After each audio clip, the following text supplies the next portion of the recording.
saying? Straight up, man. Here on the red chair, we just having a conversation, shooting the shit, Yes, man. You sir. know what I'm saying? I'm gonna get to know you a little bit, get to know, what you're doing, how you doing it. Yes, You know what sir. I'm saying? Letting the fans being able to connect with you and your journey and you know what I'm saying? Most Get deaf, it most going. deaf. You know what I'm saying? So first and foremost, you know what I'm saying? My first question is where you from? I'm from Baton Rouge, Louisiana. I'm from a neighborhood called Gardere Lane. Yeah. I'm Okay. 27 years old and I'm a great. Okay. Talk to me about growing up on Gardner Lane. Growing up in Gardere Lane, well, I'm gonna just say growing up in Baton Rouge, period, like, is really a poverty restricted environment. Most of the areas down here is, poor, low class, but we have high-minded brains though. So yeah, it's a lot of great that come up out of this city, out of this state alone. But where I'm from, I grew up where it used to be a hub, like for college students, it used to be apartments for college students. But you know what they say about us black folks sometimes. Yeah. One spoiled apple can ruin a good bunch. Mm-hmm. And it's been like that since I believe the late 70s, early 80s. You know, my environment doesn't make who I am because I'm able to do what I'm doing right now and having the wisdom that I got as well. So every great person comes from the places nobody wants to pay attention to. Right. But saying that, no one wants to pay attention to, but they come into these environments that we're from Yeah. and try to steal our creativity. Yeah. That's real. That's real. So talk to me, man. So you and a couple other guys have a song that's out right now, man. Yes, What's going sir. on, man? Talk to me about that, bro. Y'all going big, man. I seen y'all, you know what I'm saying, doing shows and you know what I'm saying, getting a lot of notoriety. You know what I'm saying? How did that even come about? Like how did y'all even come together to decide that y'all were gonna make the song? Talk about that experience. Oh man, shout out to my boys Demani and my homeboy Time of the Prophet. You can follow them on Instagram too at Brapperboy43 and Time of the Prophet. But I've been knowing them since, I was, let's say, probably like 13, 14.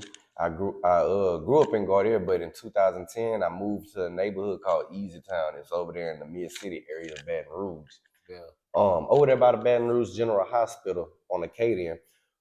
I met them when I first moved over there. I used to do comedy videos and stuff, so we've been locked in for a long little while. But how we came up with the song, uh, we was having a hot box session in the car. We was smoking, playing beats, Yeah. and they say when you're doing like when y'all playing around, it could really be a hit, and that's Right. exactly what happened. So put the beat on.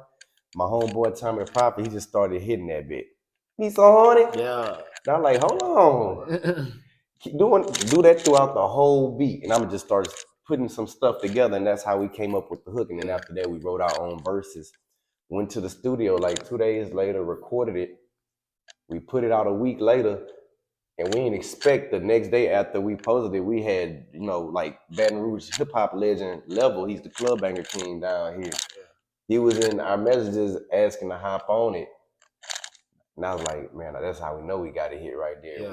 We got people that we grew up listening to asking to be on a remix.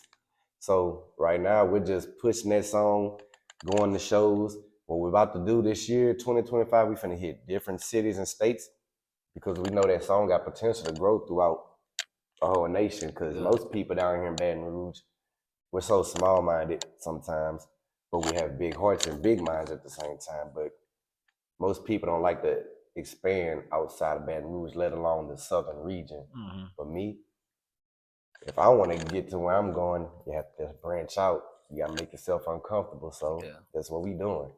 We gonna make this song great, and it's a catchy song because we all get drunk at night sometimes. We all got girlfriends. We all got women. Ladies got men they talk to. Yeah. And we get horny. Yeah. Me so horny. Yeah. Straight up. So, like, just talk about the experience of performing the song, like the energy. You know what I'm saying? How does that feel? Like, what? How do you like? What kind of? That's one song. If I got that liquor in my system, it's gonna have me giving you a great, entertaining show. I swear to God, like. When you see me bobbing, I don't dance. I can't dance for shit, bro. But that song, it gets me out my body for real.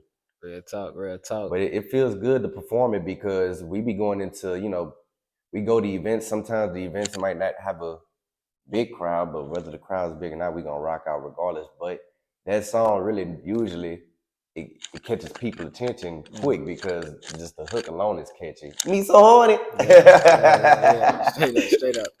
So talk to me about an experience where you felt like, you felt like giving up, but you had to push through and turn it around, like, and just continue forward.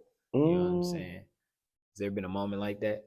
yeah, but no at the same time. But yeah, I started doing music in high school, and like once I graduated Yeah, and real life started kicking in, and I started making kids, yeah, it kind of slowed me down. And I was like, I ain't really give up on it, but it's just I wasn't consistent. I right, really wasn't making it my number one priority. right. But my grandfather died in May of 2022, and after that, that just struck some hunger in me to be great because that was a man who raised me Hmm. to be a provider, a man with some integrity and morals, and was the person who always came to my help and my assistance when I needed him.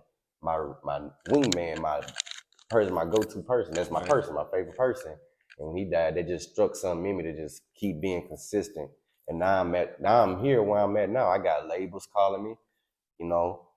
I got people that I thought wouldn't work with me want to work with me. And it's Yeah, crazy, but I still got more improving to go. So, and I'm not giving up. yeah, I'm gonna stay consistent because I just learned. I'm 27 years old and I've been doing this for a while now, and I'm just now learning that consistency can get you forward. yeah. Real talk, Yes, man. sir. So talk to me about some of the misperceptions that people may have, saying just from, saying just like, maybe watching your content, or, saying just listening to your music. Like, is there anything, saying you would just like to clear up, just, saying, for the people? Oh, most deaf. Yeah. Um, I'm from Baton Rouge, Louisiana, and where we're from, it is hard to gain the traction from your peers, like music wise, because Baton Rouge, we only have our ears set to a certain type of style in music.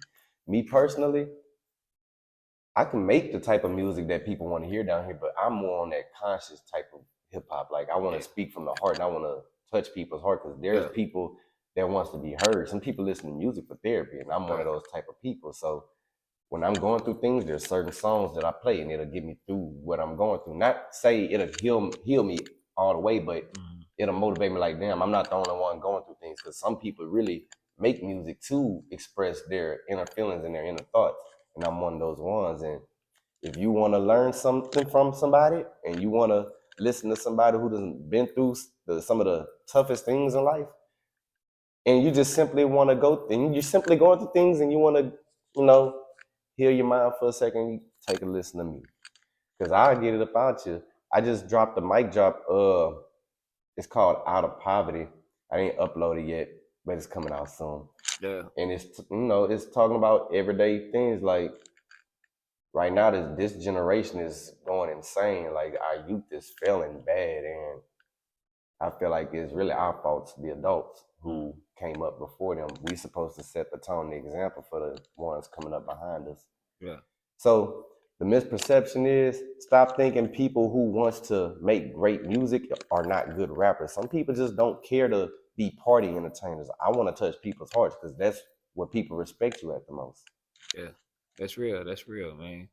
And taking last episode we talked about self-awareness, and a part of self-awareness is, self-reflection, and Right? just having a moment of, Accountability. yeah, real accountability, just, and the fact that you like to provide that also in your music, and, also want to, shine light on Right. things that, matter to you and matter to your heart, that's real, Yes, so, sir.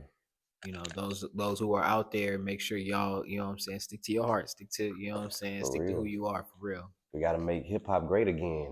Yeah, real talk, real talk. So speaking about hip hop, man, so who do you feel like is give me your top three artists you feel like shape shape some of your musical experience. Oh, if we have to talk shape my music creating, my creativity, I've been inspired. Like I still listen to old school music. I'm Yeah, not even gonna lie. It's kind of hard for me to adapt to the new sound, yeah, but as an artist, I understand like as time changes, things are gonna change. You have to grow right along with what's changing. So I've been opening up my ears to newer things, but the artists that influence me, I would say the Hot Boys. Um, I'm not even gonna say Tupac because that's everybody's go-to. I'm gonna say the Hot Boys, Kevin Gates, mm, and Bootsy, yeah, and all three of them are from my state of Louisiana. yeah, But out of all three, um, Gates really had the most influence on me though. yeah, When everybody was a Boosie fan growing up down here in Baton Rouge, I was bumping Gates when he was still underground. yeah. So I've been a fan from day one since elementary. Hmm. So and I got the chance to actually be around the folks who played a part on helping him come up as an artist. Shout out to Travis from Dead Game. He's a label CEO of Dead Game Records, and he's somebody right now who he calls me, gives me advice on the game, puts knowledge into my head, and he just guides me through every step of the way. Calls me randomly, just gives me advice, game, and I listen and I accept. So Kevin Gates, that's my biggest influence because he Yeah, showed versatility in Baton Rouge. real, real, He's the first person to bring versatility to Baton Rouge as far as branching out nationwide. Like he can make different type of music for different type of people and different type of reasons. He got workout music. He got music for the dope boys. He got music for people that's going through things. He got right, music for people trying to fix their relationships. right. That's the type of artist I want to be. If you're not versatile, how? You know what I'm saying? I'm with my boy Bola, man. Yes, He sir. dropping knowledge and what I'm saying, giving y'all the information.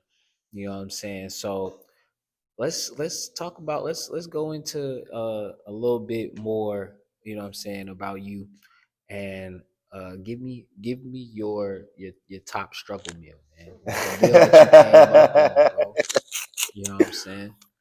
Beans and weenies. Beans and weenies. Um, my baby mama, she put me on the eggs and rice. I never ate eggs and rice growing Yeah, up.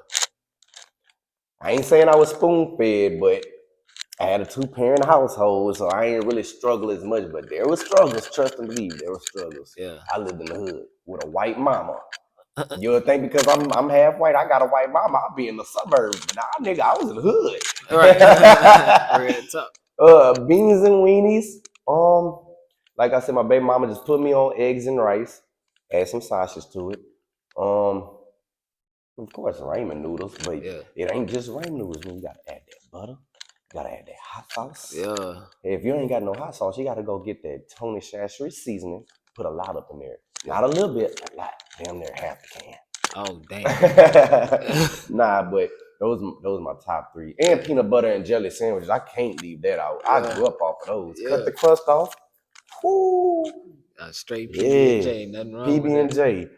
But we can't even have struggle meals no more because inflation in the Yeah, in the economy. Like, bro, eggs are what, $4 for just a dozen? Now that is right, insane. right. I remember I can go get 2 dozens for about $1.50. Real talk, man. I don't know what kind of chickens they got going January on. 16th need to hurry up. Real talk, You need real to get the economy back right. real Yes, talk. sir. So yeah, so how you feel about the presidential election, man? Like you think Donald Trump is gonna make some interesting improvements to the to our society? I'm somebody that understands these politicians, the government does not give a fuck about us, not black folks, not even their own kind. Yeah, Uh, but when things are beneficial, we must collect. It's hard out here for a pimp, especially as black folks, bro. We go through it. Shit, we be looking for the discounts. We be looking for, man, let me stop being funny real quick. But nah, real talk, whether who president, it could have been Kamala Harris, Trump, Biden. It don't matter. None of us is really gonna be like, hey, we're gonna focus on strictly black folks. Let's make them great. Let's give them all the resources. We don't have no African American hate crime bills, but we have people that's not even from down here with bills to protect them. Yeah. Y'all was the first ones to bring us down here. Y'all came and stole us. We made this country. So I just feel like Trump, I don't care about a president, but Trump, he's the one that if you ask me, he stands on business when it comes down to dealing with other countries. Like, as long as Trump is president, we ain't really hear nothing on the news about us having problems with any other countries. That's the reality of it. Besides, what's that one country that made a threat towards the United States and he sent the soldiers out there that like a couple of days later and they went and blew it up? Syria? Oh yeah. Yeah. Boy, Trump stand on business. Boy, you think you gonna disrespect my country? Boy, who resources y'all need? Right. And y'all wanna come over here and talk about y'all gonna fuck us up, man? Fuck all that. Y'all about to get it. Yeah. Stand on. We got a gangster for a president. That's the only thing I really respect about Trump. He is a gangster at heart. Yeah.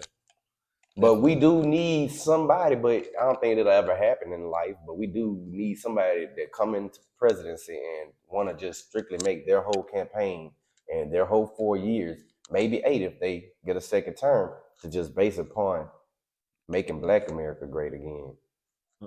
Real interesting. So talk to me about the future projects you have coming up. I have 2 projects out. The first one is called Teaching Common Sense. That was a 5-song EP I done at the beginning of the year last year, and I just dropped another one 2 months ago. It's called The Master Sampler Volume 1, and that one is me sampling 8 songs, and they're range from like from the 90s on up, and it's just me, paying homage to the hip hop stars that came up before me because me personally, I'm someone who's really into hip hop and I'm an old soul. I listen to old school music a lot. And sampling is a big thing right now. There's a lot of people sampling. So I felt like that was a great idea for me to put like a 8-song tape together, just paying homage and making their songs relevant again. Not saying it's irrelevant, but letting the new generation hear what they was doing back then, except in an up-to-date form. But I do have we're working on a 15-song album. Me and the guys, the Red Stick Brothers, we're putting a 15-song tape together, and it's gonna be varieties of some of our solo songs, songs that me and one other person out the group may have. So, say for instance, is me and Tommy the Prophet on the song. It's gonna be a couple of songs with just me and Tommy the Prophet, a couple of songs with me and D Money, and then songs with Tommy the Prophet and D Money together, and then our songs that we have. So yeah, we got a lot of great things. I'm not really focused on making that my main priority, doing that album, because we really want to focus on getting Me So Horny out there. That's the one that's gonna get us through the door. So our focus right now is to keep anticipating that song. When our city over there, we're slowly doing already over with that song and branching out into the country and going different places and see if it'll catch in different regions. So that's the main goal right now. But when we do that album that I say we do, it'll be about a good hour and 30 minutes worth of beautifulness in your ears. Straight up. Yes, sir. Well, you know what I'm saying? That's all I got for today, man. You know what I'm saying? Thank you for coming on to the Red Chair. Oh my God. You know what I'm saying? Episode 2. You know what I'm saying? Make sure y'all tune in. You know what I'm saying? If you guys are any clothing vendors watching, you know what I'm saying? Make sure you guys DM, you know what I'm saying? Get your product promoted. You know what I'm saying? We here on the Red Chair. We locked in. It ain't gonna